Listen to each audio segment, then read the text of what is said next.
A widowed millionaire saw a nanny breastfeeding his baby. What he did next changed everything. The cry of a baby tore through the stillness of the grand mansion, like a siren echoing against the cold walls. For more than 3 hours that desperate sound had not stopped, bouncing down the marble corridors, climbing the dark mahogany stairs, turning the entire house into a suffocating cage. Downstairs, Isabella Torres bent low, scrubbing the same gleaming patch of floor for the 4th time. She was 24, her hands hardened by endless labor, her eyes vacant, yet her chest tightened with every echo of that cry from above. 6 weeks earlier, Isabella had lost her newborn son, barely old enough to open his eyes to the world. Since then, the sound of a baby's cry had become a blade, twisting inside wounds that had not healed. And tonight, that cry was awakening all her buried pain. "This baby will exhaust himself crying like this," Isabella whispered, but her hand pressed harder on the rag, as if scrubbing could drown out reality. Upstairs, Ethan Carter, only 2 months old, lay red-faced, lips cracked and dry, mouth moving weakly in search of something he could not find. Beside the crib sat a bottle, sour-smelling, spoiled hours ago in the afternoon heat. Melissa Adams, the 28-year-old nanny hired from an expensive agency, had disappeared 6 hours earlier. She had claimed she was going to the pharmacy to buy special formula for Ethan. In truth, Melissa was at the mall, laughing with friends, carrying bags of luxury clothes, unconcerned about the baby she was paid to care for. To her, this job was nothing more than easy money. Meanwhile, behind a closed wooden door on the first floor, Daniel Carter, 35, Ethan's father, sat in his office. CEO of a thriving tech company, he was a man with sunken eyes, dark circles carved deep into his face that even the strongest coffee couldn't hide. For 2 hours, he had been locked in a tense virtual meeting with Japanese investors. The only sound breaking through the numbers and charts was his son's relentless cry. "Mr. Carter, do you confirm the investment?" a voice asked through the screen. "Of course, you can count on us," Daniel replied automatically, his eyes drifting to the framed photo on his desk. It was Claire, his late wife, who had died during childbirth, leaving Ethan behind. While Daniel forced himself to focus, Ethan's cries weakened, choked, turning dangerously faint. Isabella's heart raced wildly. She slammed the rag onto the floor, unable to endure another second. Her footsteps pounded against the wooden stairs, her trembling hand gripping the banister. "Please, God, don't let anything happen to this baby," she whispered between rushed breaths. The door swung open. What she saw drained the blood from her face. Ethan lay limp in his crib, eyes half closed, his tiny body burning hot, his breath shallow and ragged. His lips kept moving, searching desperately for milk, but finding only emptiness. "Dear Lord," Isabella rushed forward, lifting the baby into her trembling arms. Ethan's body was slick with sweat, radiating heat like burning coal. The sour stench of the bottle on the nightstand made her grimace in disgust. It was completely spoiled. The infant squirmed weakly in her embrace, mouth latching onto nothing, begging for salvation. In that moment, something deep inside Isabella broke open. For 6 weeks, her body had still produced milk, though her own baby was gone. Watching Ethan fade in the same way her son had, the grief surged uncontrollably. She stopped thinking.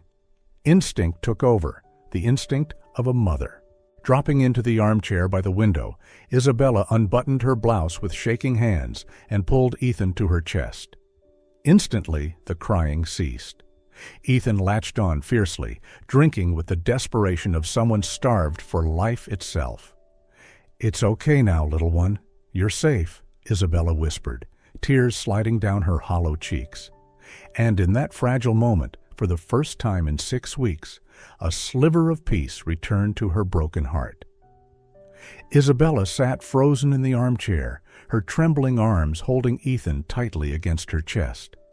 The violent cries had vanished, replaced by the fragile sounds of life, the faint but determined gulps of a baby who had just discovered hope after hours of despair. Tears streamed down Isabella's cheeks. For 6 weeks her body had continued to produce milk, each drop a cruel reminder that her own child no longer lived. At first she had tried to suppress it, taken remedies, prayed for it to stop. Yet every morning she awoke with swollen, aching breasts that screamed of a baby who would never need her again. And now that very milk was saving another little soul. She lowered her gaze, watching Ethan's flushed face soften as his breathing grew steadier. His tiny hands clutched her blouse, gripping life itself. Isabella's heart clenched, but this time not only with grief. Something deeper surged through her, an unshakable, primal instinct of motherhood she could no longer resist. "Drink, little one. Let me save you," Isabella whispered, her voice cracked and raw, speaking as much to herself as to the baby. In that instant, she forgot every boundary. She forgot she was only a maid in this grand mansion. She forgot Daniel Carter, the wealthy man downstairs, could walk in at any moment. She forgot the judgment of a world that would never understand. All that remained was her and the baby in her arms, alive because of her. Time seemed to slow. Ethan stopped crying altogether. His heavy eyelids closed, surrendering to peaceful sleep. His tiny face softened into the innocence of an angel. Isabella gazed down at him, and for the first time since her loss, peace brushed against her broken soul. But the moment did not last. The door creaked open, and Daniel's figure appeared. He froze on the threshold. His weary businessman's eyes widened, locking onto the scene before him. Isabella, sitting in the armchair, blouse unbuttoned, Ethan pressed close to her chest. The late afternoon light streamed through the curtains, bathing them in a gentle glow, a portrait of serenity. For several seconds, Daniel couldn't breathe. His heart pounded wildly, tangled in shock, confusion, and something else he dared not name. What are you doing?" Daniel's voice broke the silence, husky, edged with suspicion. Isabella nearly jumped. She hastily covered herself, clutching Ethan protectively, her eyes wide with panic. "Sir, I can explain." Her voice cracked, trembling. Daniel stepped closer, his gaze locked on her. His thoughts swirled chaotically. Part of him burned with anger at this overstep, yet another part couldn't ignore the truth. His son was quiet for the first time in weeks, peacefully asleep, no longer wailing in torment. The tension hung heavy in the air, a silence so thick it threatened to crush all 3 souls in that room. Daniel stood frozen in the room, his eyes locked on Isabella. In her arms, Ethan slept peacefully, his breathing steady, as though he had never spent hours crying in despair. At that moment, Daniel should have felt relief, but instead, chaos stormed inside him. Part of him wanted to admit Isabella had just saved his son's life. But another voice hissed sharply in his mind. "She crossed the line. She is not his mother." "You're not allowed to—" Daniel tried to speak, but the words died. He stepped back, almost startled by his own reaction. Isabella clutched Ethan closer, her head bowed.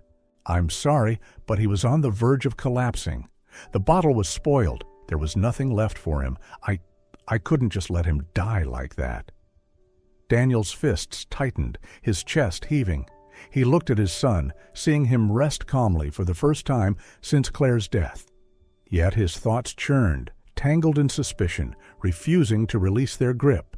That afternoon, when Melissa returned, Daniel was still restless. She breezed in, arms full of shopping bags, covering her absence with a flimsy excuse about special formula. But her shifty eyes couldn't disguise the unease in the air. Isabella remained silent, avoiding Daniel's gaze. She knew she had crossed a fragile line, one society would never forgive. By evening, Melissa's whispers had already spread. "They say the maid breastfed Mr. Carter's son." "Really? That's disgusting. Who does she think she is?"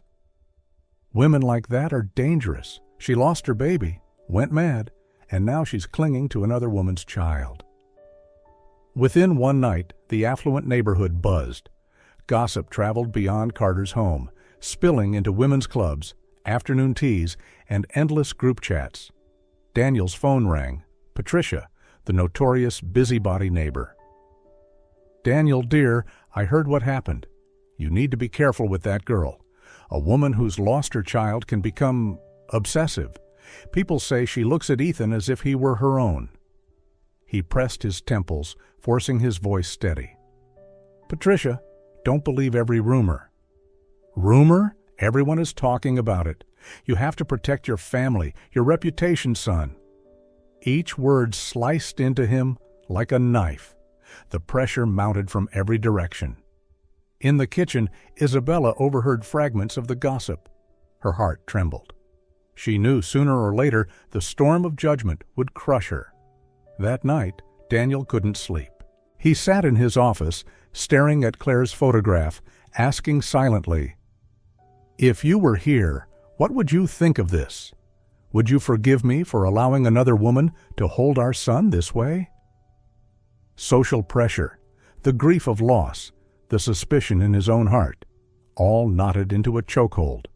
Social, family, and peer pressure weighed heavily on Daniel Carter.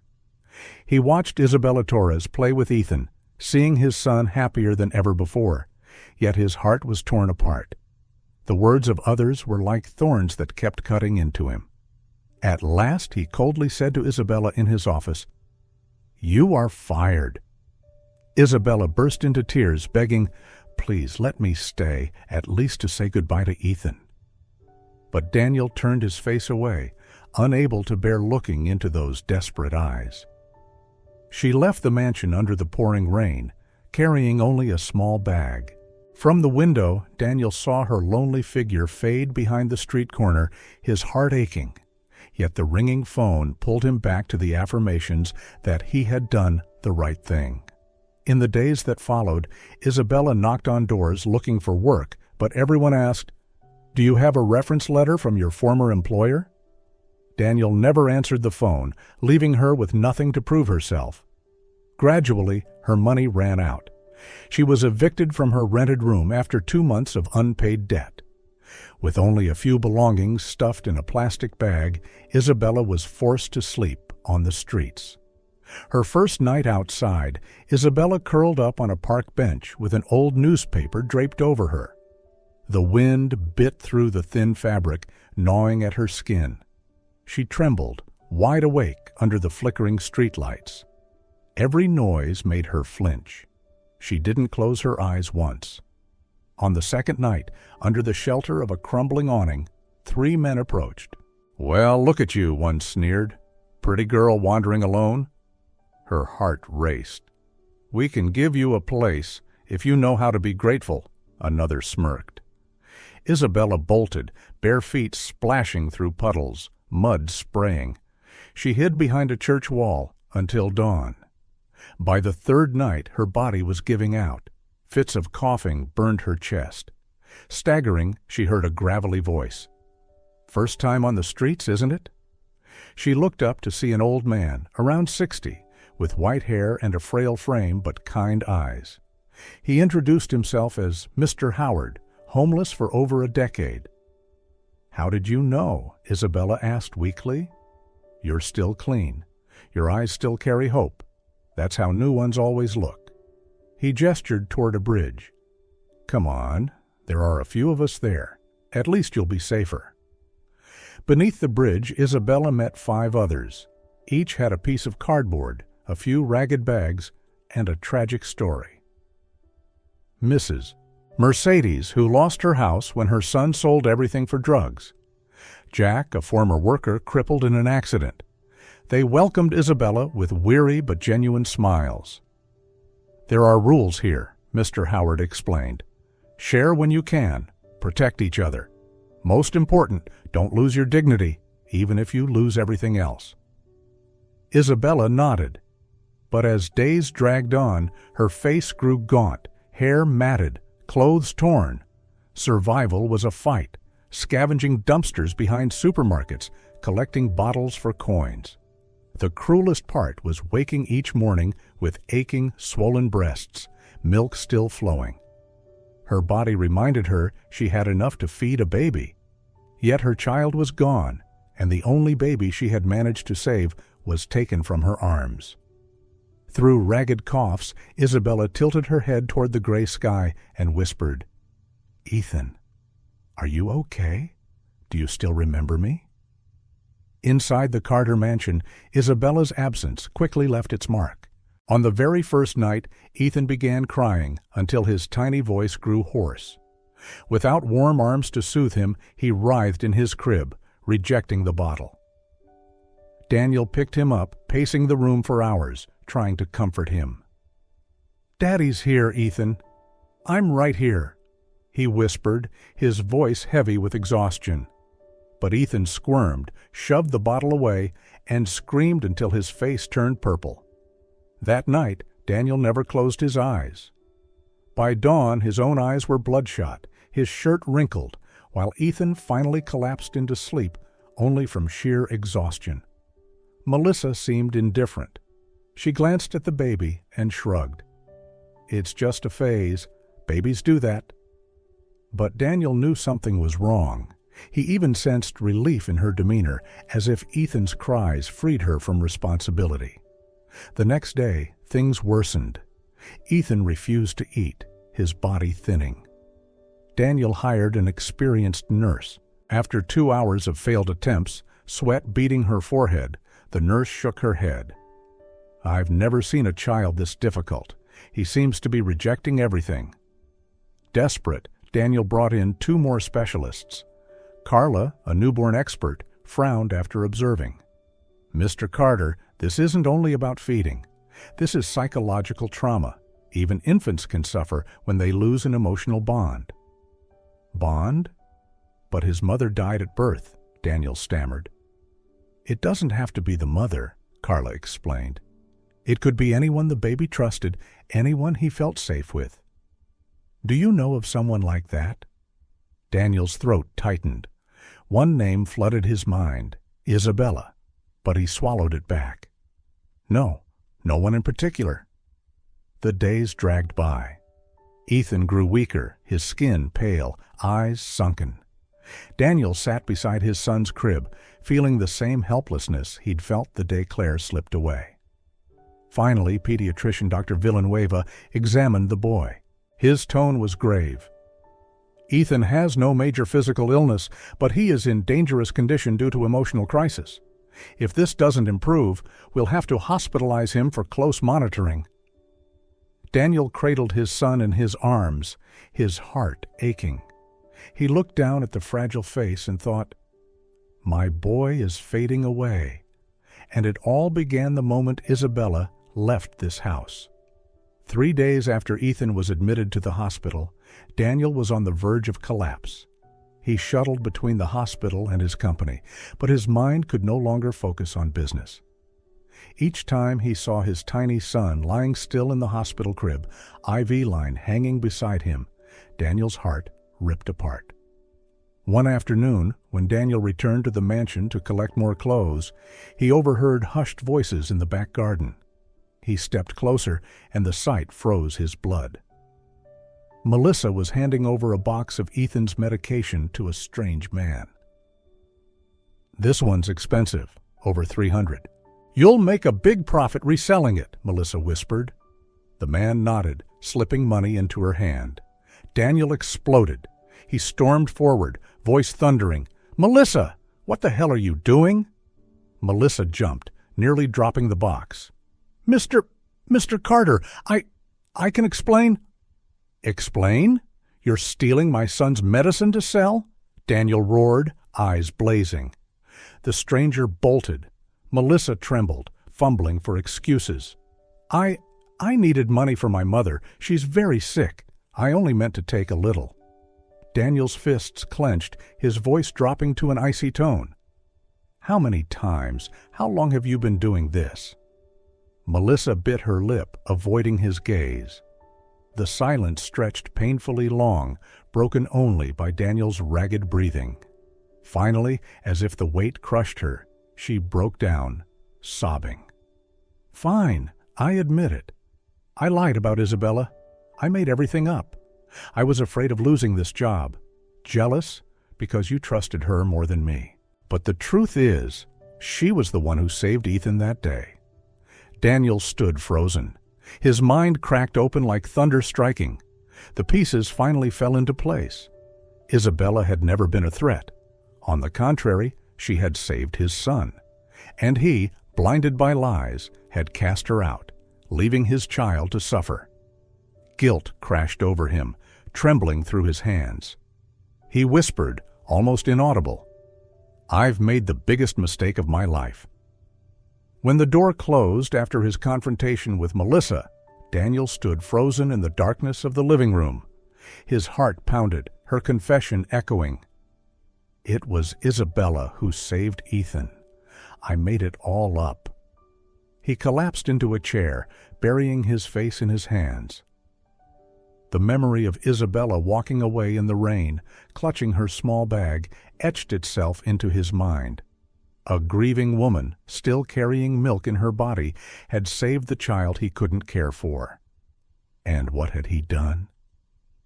Cast her into the streets without a penny, without protection. "I have to find her before it's too late." The next day, Daniel began his search. He went to Isabella's old boarding house. The manager shook his head.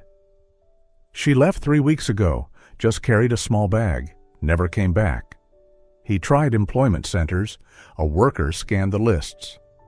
"Too many names every day. Hers isn't here." Hospitals, churches, even police stations, everywhere gave the same answer. Nothing. Each rejection squeezed his chest tighter. At night, Daniel drove through the city, past slums and parks, where hunched figures huddled under broken awnings. The rain smeared across his windshield like tears he could no longer hold back. He got out and asked, only to be met with wary eyes. "You a cop?" a bearded man snarled. "No, I'm looking for a girl named Isabella."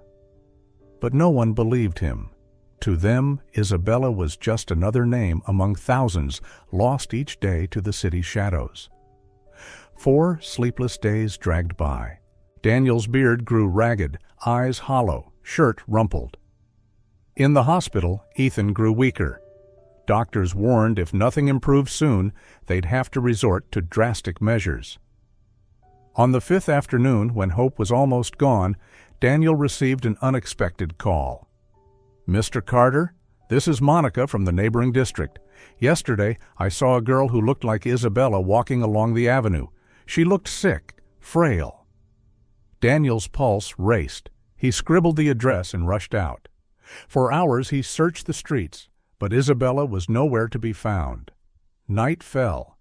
Daniel stood on the curb, clutching his head, swallowed by despair. Then his phone buzzed. An old, gravelly voice spoke.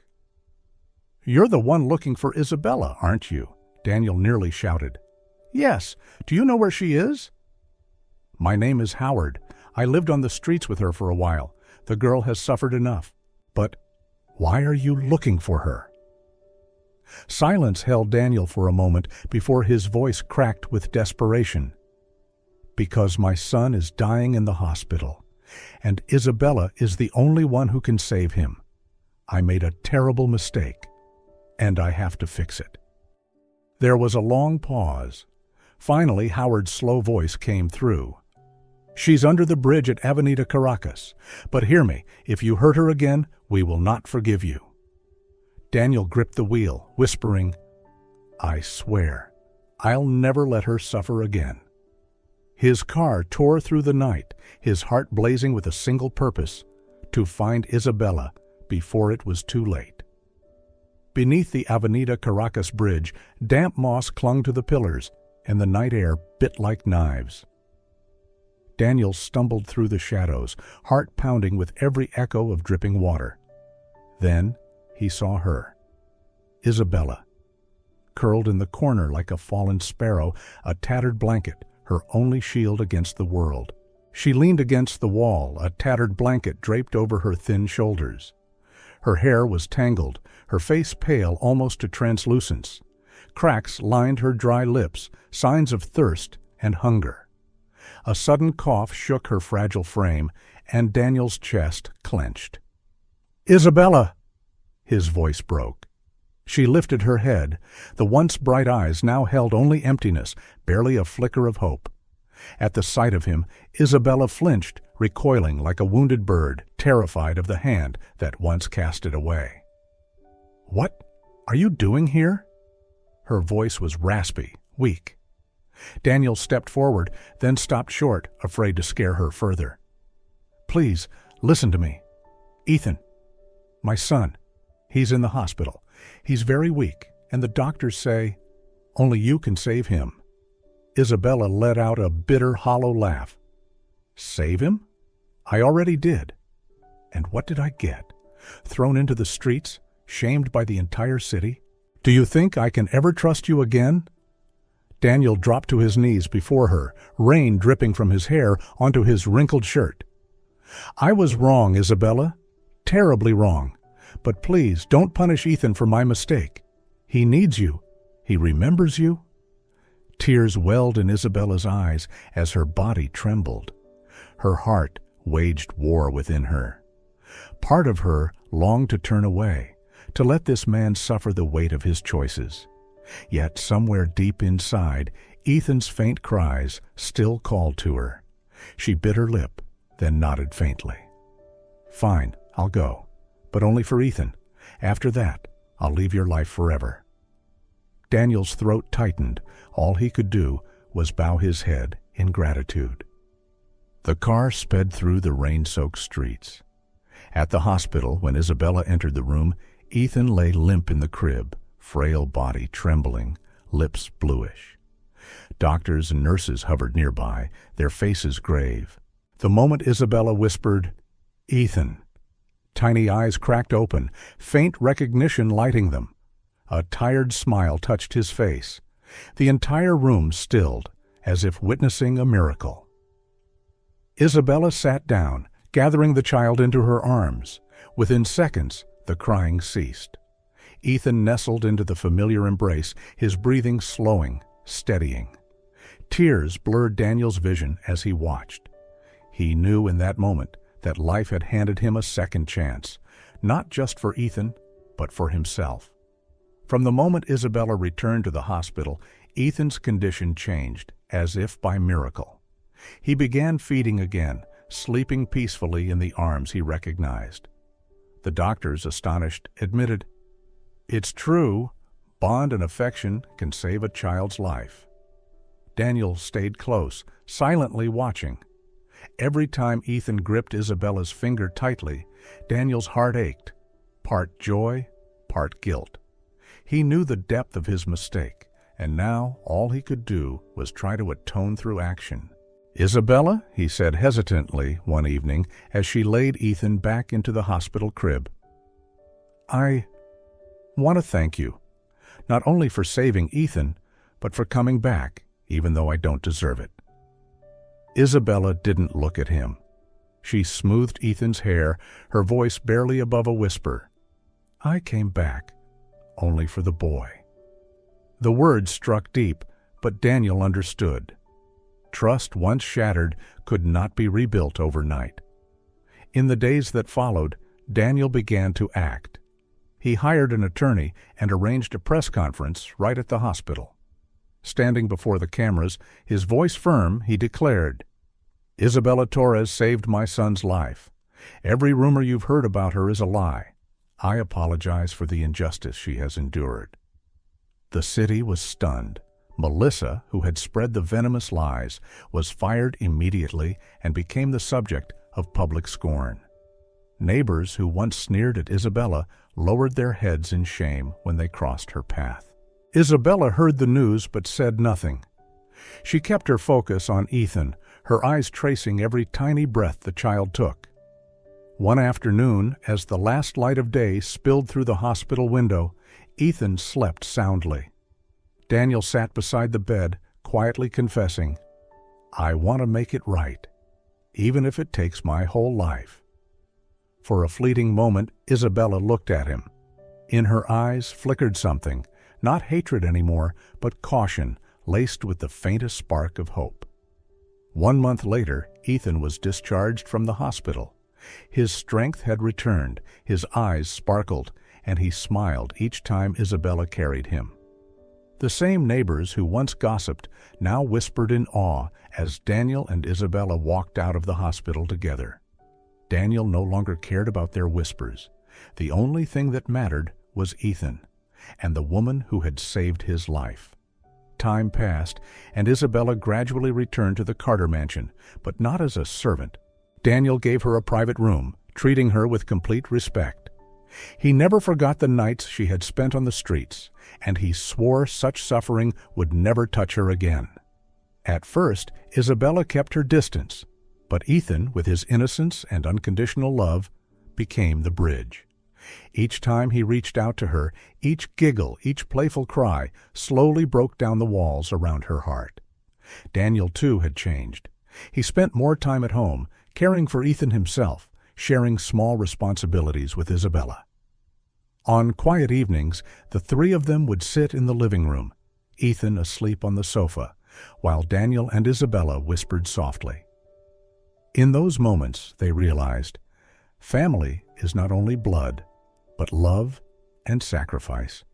One weekend evening, Daniel took Isabella and Ethan to the park where she had once wandered, in despair.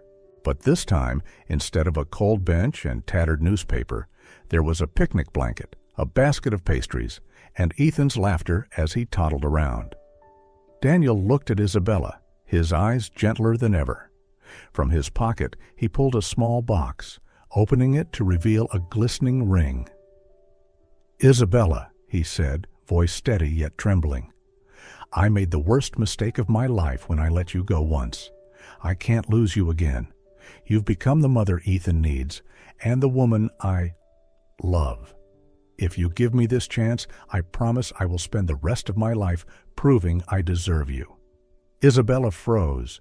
Tears welled, not of pain, but of an emotion too vast to name. She looked at Daniel, then at Ethan, who was smiling at her, as if waiting for her answer too. For a moment, her thoughts drifted to the tiny grave of her own lost child, the nights she had wept alone, milk flowing with no baby to hold. Now, fate had given her a second chance. "Daniel," she whispered, her hand trembling as it touched his. "I once lost everything, but through Ethan, through you, I found the meaning of family again. If this is truly what you want, then yes." Daniel smiled, tears glistening as he slipped the ring onto her finger. Ethan toddled over, hugging them both tightly, babbling in his innocent voice as if sealing the promise. They were a family. Beneath the starlit sky, Daniel slipped the ring onto her trembling finger, and Ethan wrapped his tiny arms around them both. For the first time, Isabella felt not like a maid, not like a broken mother, but like a woman truly loved. The scars of the past would never vanish, but under that sky, they no longer defined her. What defined her now was this: a second chance, a family bound not by blood alone, but by love, sacrifice, and forgiveness.